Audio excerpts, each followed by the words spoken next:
तो नाज़रीन, थी हेडलाइंस। अब खबरों को तफसील से जानेंगे। आज सुबह त्राल के डार गनाई गुंड इलाके में एनकाउंटर के दौरान जैश मोहम्मद से वाबस्ता एक गैर मुल्की मिलिटेंट हलाक हो गया है। मिलिटेंटों की मौजूदगी से मुतल्लिक इत्तला के बाद फोर्सेज ने इलाके को मुहासरे में लिया था। इस दौरान तलाशी कार्रवाई शुरू की गई। तलाशी कार्रवाई के दौरान एक मकान में छुपे एक मिलिटेंट ने फोर्सेज पर फायरिंग की। फोर्सेज ने भी जवाबी कार्रवाई की। फायरिंग के नतीजे में एक एसओजी एहलकार मामूली तौर पर जख्मी हो गया। इलाके में कुछ वक्त तक फायरिंग का तबादुला जारी रहा। फोर्सेज ने महलूक मिलिटेंट की लाश बरामद कर ली है।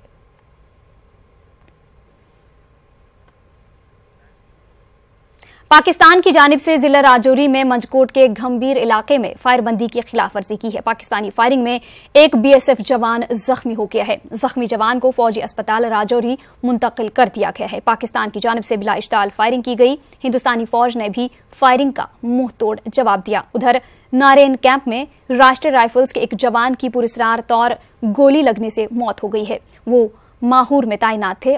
वो नारेन कैंप किसी सरकारी काम से आया हुआ था।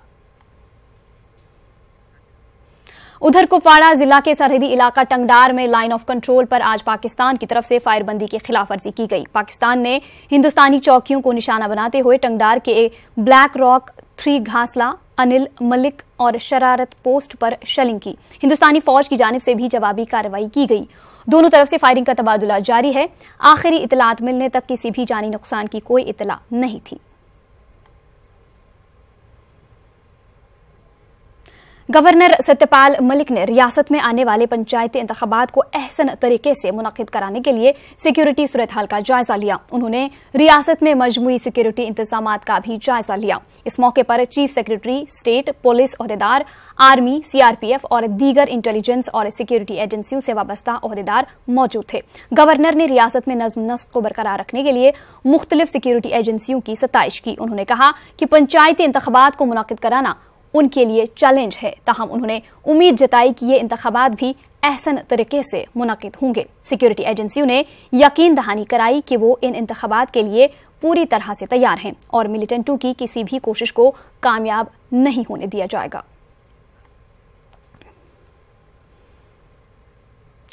रियासती कांग्रेस की तरफ से जम्मू में एहतिजाजी मुजाहरे किए गए। पार्टी कारकुन और लीडरान नोटबंदी के 2 साल मुकम्मल होने के मौके पर मरकजी सरकार के इस फैसले के खिलाफ एहतिजाज कर रहे थे। इन लोगों का इल्जाम है कि बीजेपी की सरकार ने नोटबंदी को लागू करके अवामी मुश्किलात में इजाफा किया है।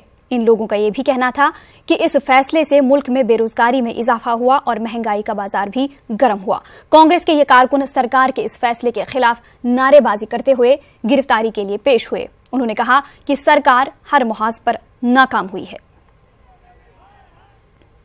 हमारा ये इल्ज़ाम है प्रधानमंत्री मोदी के ऊपर कि जो उन्होंने वादा किया था कि इस नोटबंदी से काला धन सारा जो है वो वापस आएगा, इस नोटबंदी से जो है जो फंडिंग हो रही है आतंकवाद को, नक्सलवाद को, वो बंद हो जाएगी। ऐसा बिल्कुल नहीं हुआ, बल्कि देश में करोड़ों बेरोजगार जो हैं वो हो गए हैं लोग उनके इस गलत फैसले की वजह से। किस ढंग से जो नोटबंदी का बहाना लेके लोगों को कतारों में लगाया गया, लोगों की जानें यहाँ पे गई, उनको पूछने वाला भी कोई नहीं। और नोटबंदी का काला धन कहाँ पे गया?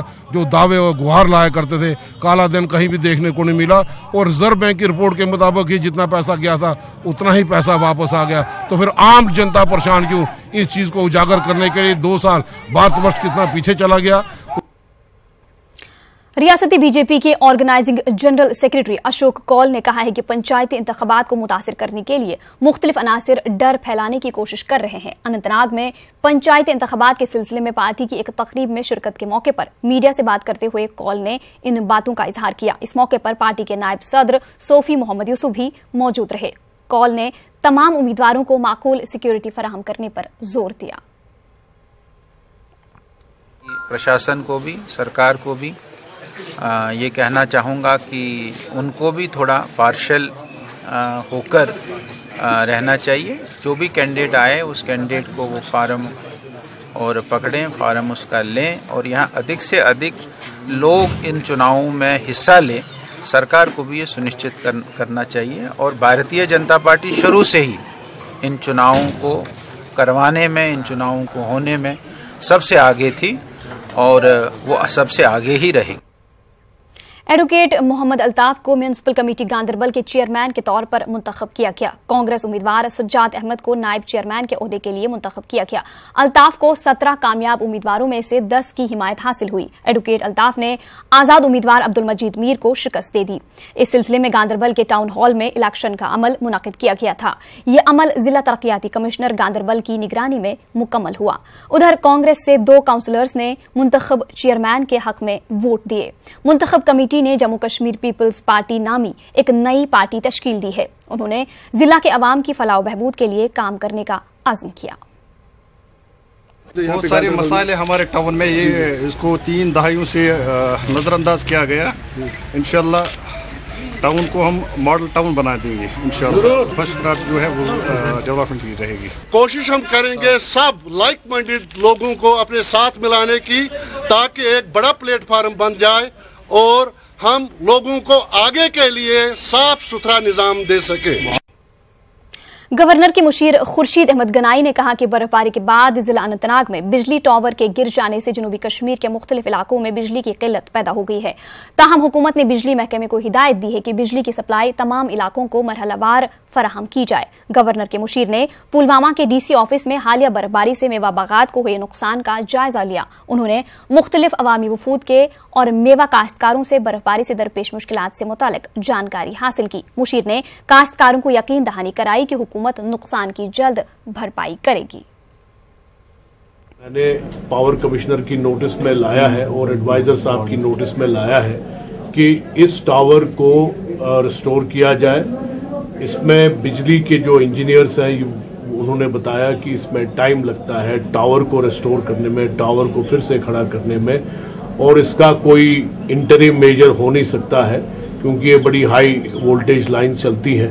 तो इसलिए थोड़ी सी दिक्कत तो हो जाएगी, लेकिन ये भी हमने कहा है अपने इंजीनियर्स को कि एक ही एरिया को सफर मत करवाइए। आपका जो अवेलेबल पावर है, चाहे लोकल पावर है, उड़ी से आता है और बाकी लोकल सोर्सेज से आता है यहाँ पर कश्मीर में, और जो बाहर से जो लाइनें चालू हैं उनका एक यूनिफॉर्म डिस्ट्रीब्यूशन करवाइए ताकि एक ही इलाके को इसका ज्यादा ये एडवर्स इम्पैक्ट ना पड़े।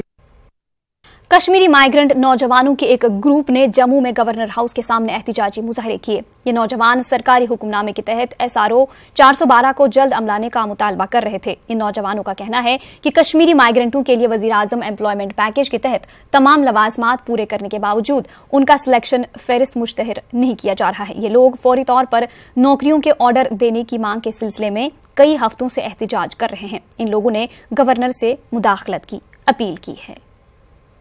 हम गवर्नमेंट से रिक्वेस्ट कर रहे हैं कि SRO 412 की लिस्ट जो है, जो SSRB के पास वेटिंग है, निकल नहीं रहे। पिछले पौने 2 साल से ऐसे पड़ी है। 2 साल हो गए हमारे बच्चे ऐसे बैठे हैं। वो लिस्ट को किसी भी तरीके से आप रिलीज़ कराइए, और जो 412 का लिस्ट है इसको किसी भी हालत में रिलीज़ कराइए, और वो आप लोगों की बहुत मेहरबानी होगी। और मैं आदरणीय प्रधानमंत्री जी नरेंद्र मोदी जी से भी रिक्वेस्ट कर रहा हूँ कि आपने जो ये कह रहा था प्राइम मिनिस्टर्स पैकेज सिस्टम जो कश्मीर बैंक के लिए, ये फास्ट ट्रैक सिस्टम है, लेकिन ये फास्ट वाला ट्रैक वाला कोई सिस्टम नहीं है, ये डिले ट्रैक सिस्टम है सर। पौने 2 साल हो गए हमारे बच्चों ने पढ़ाइयाँ छोड़ी हैं, इन्होंने नौकरियां छोड़ दी हैं, ये बैठे हैं और बोल रहे लिस्ट आएगा, लेकिन आज तक कोई लिस्ट नहीं आया। श्रीनगर करगिल कौमी शाहरा को 9 रोज बाद ट्रैफिक की आमदरफ्त के लिए बहाल कर दिया गया है। इस सिलसिले में शाहरा पर दरमांदा 400 छोटी गाड़ियों को मीनामर्ग से सोनामर्ग की तरफ रवाना किया गया। ताहम ट्रैफिक खुलने से आज सुबह द्रास से मीनामर्ग सड़क पर ट्रैफिक जैमिंग का मसला पैदा हो गया था। LAHDC के चेयरमैन हाजी इनायत अली, SSP करगिल और OC, BRO और SDM द्रास मौके पर पहुंचे और सूरत हाल का जायजा लिया। भारी बर्फबारी के चलते इस शहरा को ट्रैफिक के लिए बंद कर दिया गया था। मुतल्लिका हुकाम मुसलसल ट्रैफिक को बहाल करने की कोशिश में थे। डिमांड यही है, हमारा पब्लिक की भी डिमांड यही है, ये जो रोड का जो जो रखा है वो कैप्टन मोड या एंडे गेट रखना चाहिए, ताकि यहाँ से जाते वक्त उतराई में जो है मशीन जो है ठीक तरह से काम कर पाते हैं। और जो है अगर इस तरह के अगर पॉइंट को अगर हटाया जाए, मतलब इसको जो डिवीजन को अगर बांटा जाए ठीक तरह से, तो 1-2 दिन पहले ही खुलना चाहिए। भारी बर्फबारी के बाद ही सयाहती मकाम गुलमर्ग में आज से सरमाई खेल सरगर्मियों का आगाज हो गया है। रियासती, गैर रियासती और गैर मुल्की खिलाड़ी गुलमर्ग का रुख कर रहे हैं। सरमाई खेल अंजुमनें और तालीमी इदारे भी मुकाबलों और कोचिंग कैंपों की जानिब रागिब हो रहे हैं। काफी तादाद में स्कीयर भी आ चुके हैं। उन्होंने पहले दिन खेल मुकाबलों में हिस्सा लिया। सयाहों ने भी स्कीइंग करके बर्फबारी का खूब लुत्फ उठाया। गैर रियासती स्कीयर और सयाहों ने गुलमर्ग को सरमाई खेलों के लिए एक बेहतरीन जगह करार दिया। गुलमर्ग में इन खेलों का आगाज महकमा सयाहत के असिस्टेंट डायरेक्टर निसार अहमद ने हरी झंडी दिखाकर किया।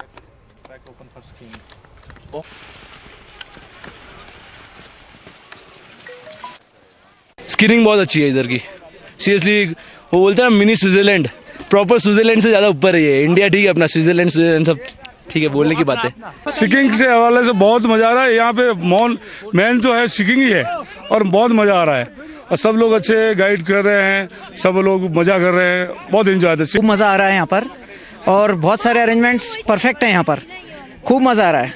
मेरा पहला दिन है, काफी अच्छा है। So far so good. Yeah, I just hope कि गवर्नमेंट की शॉप्स ज़्यादा जल्दी खुल जाए। हर किस्म की स्कीज़ हैं, पाउडर स्कीज़ हैं, अल्पाइन स्कीज़ हैं, क्रॉस कंट्री स्कीज़ हैं, स्केट बोर्ड्स हैं। तो सब सहूलियात, सब इक्विपमेंट्स हमारे पास दस्तियाब हैं। और आज की ही तारीख से हमने जो हमारा स्की शॉप है उसे भी खोल दिया है। और अब मैं रिक्वेस्ट करूँगा हर जगह के रहने वाले जो स्की लवर्स हैं, स्नो लवर्स हैं, कि वो यहाँ आएँ, गुलमर्ग आएँ। तो महकमा सयाहत उनके लिए यहाँ पे उनकी खिदमत के लिए तैयार है। सब जो फैसिलिटीज़ हैं वो रेडी हैं। गुलमर्ग में सरमाई खेल का आगाज तो हो गया है, तो हम अब यहाँ के ताजिर और आवाम की नजरें इस बार के सरमाई मौसम पर ही मरकूज है।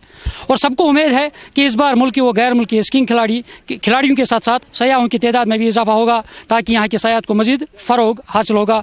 मुनीर हुसैन, न्यूज़ 18 उर्दू, गुलमर्ग। जिला डोडा में घाट ब्लॉक के बबूर इलाके में सड़क हादसा पेश आया है। इस सड़क हादसे में एक शख्स की मौके पर ही मौत हो गई, जबकि 2 भाई जख्मी हो गए हैं। बताया जाता है कि हादसा उस वक्त पेश आया जब एक गाड़ी गहरी खाई में जा गिरी। हादसे की खबर मिलते ही मकामी लोग और पुलिस जाए वारदात पर पहुंची और राहत और बचाव कार्रवाई शुरू की। महलूक की पहचान इरफान अहमद के तौर पर हुई है। वो SPO ट्रैफिक के तौर पर काम करता था। दोनों जख्मियों को जम्मू मुंतकिल कर दिया गया है। रियासत में कानी शॉल की सन्नत को मजीद बढ़ावा दिया जाएगा। इस सिलसिले में दीही इलाकों में मजीद सेंटर खोले जाएंगे। सन्नत से रोजगार हासिल करने वाली लड़कियां रोजगार हासिल कर सकती हैं। इन बातों का इजहार डायरेक्टर हैंडलूम रूबीना कौसर ने किया। उनका कहना था कि कुपवाड़ा में इस वक्त 3 सेंटरों पर कानी शॉल तैयार हो रहे हैं। वाज़ेह रहे कि गुज़िश्ता दिनों नीति आयोग के सरबरा अमिताभ कांत ने इन सेंटरों का मुआयना किया था। उन्होंने सन्नत को बढ़ावा देने के लिए इस मसले को मरकजी सरकार के साथ उठाने की बात कही थी। दराज इलाके हैं कुपवाड़ा के या बाकी ज़िलों के भी हैं, उन तक भी हम पहुंच जाएं ताकि वो भी इससे फ़ायदा ले सकें इन सरकारी स्कीम से। जितने भी हम चाहते हैं कि हर एक ज़िला इसमें हम शामिल करें। Inter district wushu championship Srinagar के इंडोर स्टेडियम में इख्तिताम पजीर हो गई है। इस चैंपियनशिप में 300 से ज्यादा लड़कों और लड़कियों ने हिस्सा लिया। इस दौरान मुख्तलिफ जुमरों के तहत मैच खेले गए। फातिह खिलाड़ियों में इनामात तकसीम किए गए। लड़कियों में जायरा हुसैन ने गोल्ड मेडल हासिल किया।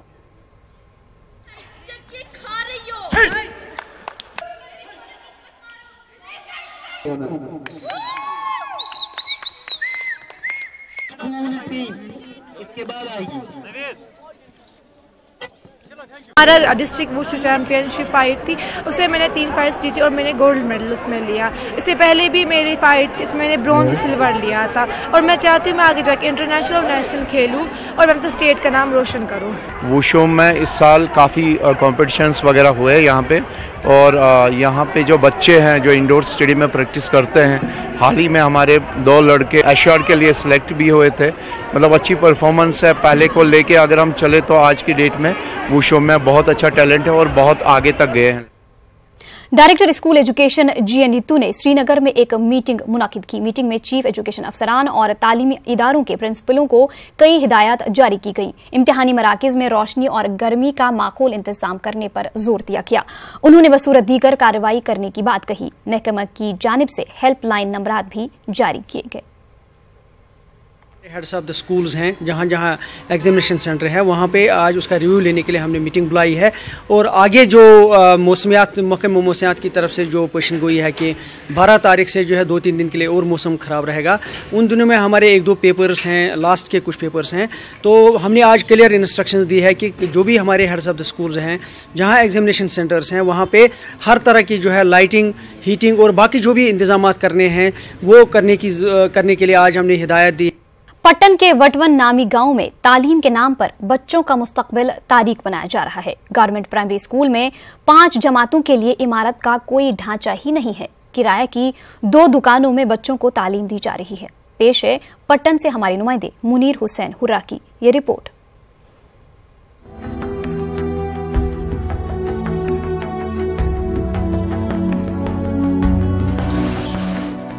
अगरचे दुकान तिजारत और साजो सामान की खरीदो फरोख्त के लिए इस्तेमाल होती है, लेकिन पट्टन के वटवन में एक प्राइमरी स्कूल पिछले 16 बरसों से किराए की 2 दुकानों में कायम है। हुकूमत और महकमा तालीम सरकारी स्कूलों में बेहतर इंफ्रास्ट्रक्चर और बेहतर तालीमी निज़ाम के बुलंदोबांग दावे कर रहे हैं, लेकिन इस स्कूल को देखकर इन सब दावों की पोल खुल रही है। जगह और दीगर सहूलियात की कमी से तलबा और अमले को मुश्किलात का सामना है। आपने खुद देखा कि यहाँ कितनी मुश्किलात हमारे सामने हैं। गुजारिश करता हूँ यहाँ की जो लोकल एडमिनिस्ट्रेशन है, एजुकेशन डिपार्टमेंट से, कि वो इस तरफ ध्यान दे या कोई अच्छी रेंट हमें मिले कि हम कोई और अच्छी बिल्डिंग ले सके। हमारे स्कूल में जो सबसे बड़ी प्रॉब्लम है वो ये है कि हमें पर बिल्डिंग नहीं है। हमें रेंटल दुकानों में पढ़ना पड़ता है और एक दुकान में हमें 2-3 क्लासेस एडजस्ट करने पड़ते हैं। और जब एक दुकान में 2-3 क्लासेस होते हैं तो हमें पढ़ने में बहुत ही डिस्टर्ब होता है। दुकान को शटल है और दूसरे दुकान को नहीं है, बहुत डिस्टर्ब होता है, पढ़ने में बहुत डिस्टर्ब होता है। और हमें आपसे और गवर्नमेंट से ये डिमांड है कि हमें एक अच्छी सी बिल्डिंग दे ताकि हम तालीम जारी रख सकते हैं। वटवन पट्टन में इन 2 दुकानों में 5 क्लास और ऑफिस का कामकाज चलाया जा रहा है। गुज़िश्ता 4 बरसों से मुताल्लिका महकमे की तरफ से इन दुकानों का किराया भी अदा नहीं किया गया है। असातिज़ा को अपनी जेब से दुकान मालिक को किराया अदा करना पड़ता है और इस सूरत हाल पर मकामी लोगों में सख्त बरहमी देखी जा रही है। 2014 तक गवर्नमेंट दे रही थी 200 रुपया हर महीने, लेकिन 2014 से फिर जब रेशनाइजेशन हो गई तो उन्होंने अक्सर जो गवर्नमेंट स्कूल्स थे उनको मर्ज किया है। 4-5 सालों से हमें रेंट नहीं मिल रही है, वो हमारे लिए बहुत सर दर्द है हमारे लिए। हम अपने जेब से दे रहे हैं। ये मतलब कमर किराए पे रोचमत किराए ते मिलान कहें टोटल ये करान कह गोर ये ग बचन दिक्कत वो अपील करान गवर्नमेंट से तुम ये गह कि बन बस ग। उधर director of school education GN इत्तू ने कहा कि स्कूलों का इंफ्रास्ट्रक्चर बेहतर बनाने के लिए 5000 करोड़ की जरूरत है। हाँ, उन्होंने यकीन जरूर दिलाया कि स्कूलों के हवाले से तमाम शिकायत को जल्द अज जल्द दूर कर लिया जाएगा।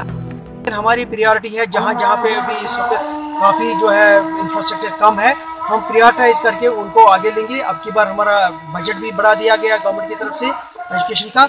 मुझे उम्मीद है कि जहाँ जहाँ हमें ऐसी कोई शिकायत आई है या ऐसी कोई रिक्वायरमेंट है उसको प्रायोरिटी करेंगे। सरकारी स्कूलों में बेहतर सहूलियात बशमूल असातिज़ा की तैनाती को यकीनी बनाने की जरूरत है। जब निज़ाम तालीम बेहतर हो तो आने वाली नस्ल का मुस्तकबिल भी रोशन बन सकता है। न्यूज़ 18 उर्दू के लिए मुनीर हुसैन हुर्रा की रिपोर्ट। शायर मशरक़ अल्लामा इकबाल के यौम पैदाइश के सिलसिले में तकारीब का इनेकाद किया जा रहा है। इस सिलसिले में Iqbal institute of culture and philosophy Kashmir university और गैर सरकारी तंजीम शम्मा फाउंडेशन की जानिब से कश्मीर यूनिवर्सिटी में एक तकरीब का इनेकाद किया गया। मुकर्रीन ने अल्लामा इकबाल के कलाम पर रोशनी डाली। उन्होंने नई नस्ल को इकबाल के बारे में जानकारी फराहम करने पर जोर दिया। हुई नज़ाग में पैदा बुलंद परवाज़ी, खराब कर गई शाहीन बच्चे को सोहबत ज़ाग। हया नहीं ज़माने की आँख में बाकी, अल्लाह करे जवानी तेरी रहे बेदाग। हमें कोशिश करनी चाहिए कि दोबारा हम लोगों को अल्लामा इकबाल के साथ जो है वाबस्ता करने की कोशिश करें और जो अल्लामा इकबाल के साथ अकीदत होनी चाहिए उसको हम पैदा करने की कोशिश करें उनमें, क्योंकि हमारी नई नस्ल जो है वो अपने विरसे से कट रही है, दूर हो रही है। हमारी बच्चियां जो हमारे तालीमी इदारों में तालीम हासिल कर रही हैं इस चीज़ पर फोकस नहीं किया जा रहा है कि ऐसी हस्तियां जो पैदा हुई है और इकबाल जैसी हस्ती जिसके सारे एशिया को उस पर फख्र होना चाहिए। जिला तरक्याती कमिश्नर रामबन शौकत एजाज भट्ट ने एक आला सतही मीटिंग तलब की। इस मौके पर नेशनल हाईवे 1A पर ट्रैफिक की नकलो हरकत, सड़कों से बर्फ हटाने, अशाए खुर्दनी की दस्तियाबी के अलावा अहम खिदमात की माकूल फराहमी जैसे उमूर पर तबादुल ख्याल किया गया। मीटिंग में SSP Ramban Anita Sharma, ADC Ramban, ACR और जिला के दीगर अफसरान के अलावा जिला में जारी कई प्रोजेक्टों से मुंसलिक तामीराती कंपनियों के नुमाइंदे मौजूद थे। तामीराती एजेंसियों को जल्द से जल्द विंटर प्रिपेयर्डनेस प्लान तैयार करने की हिदायत दी गई। Traffic control room round the clock है, हमारा पुलिस कंट्रोल रूम भी और डिस्ट्रिक्ट कंट्रोल रूम भी हमने इंटरलिंक करके एक जॉइंट कोऑर्डिनेशन, उनके नंबर भी हम फ्लैश शॉर्टली कर रहे हैं। जो भी कंस्ट्रक्शन कंपनीज हैं हमने ऑलरेडी वल्नरेबल स्पॉट्स आइडेंटिफाई किए हैं और वहाँ हमने मैन एंड मशीनरी अवेलेबल रखे हैं। Right from Nachri up to जेट अप टू बानेहाल ये स्लाइड प्रोन एरिया है और कंस्ट्रक्शन एक्टिविटीज भी जारी हैं। आज भाई दूज का त्यौहार मुल्क भर में मनाया जा रहा है। इस मौके पर RS-पुरा के धर्म शक्ति संस्था अरनिया की जानिब से बैनुल अक़वामी सरहद पर तैनात BSF जवानों को तिलक लगाया और जवानों की लंबी उम्र के लिए दुआ की गई। साथ ही मुल्क कौम में अमन शांति की दुआ भी की गई। भाई दूज के मौके पर सरहद पर पहुंची बहनें और जवान भी काफी खुश दिखाई दिए।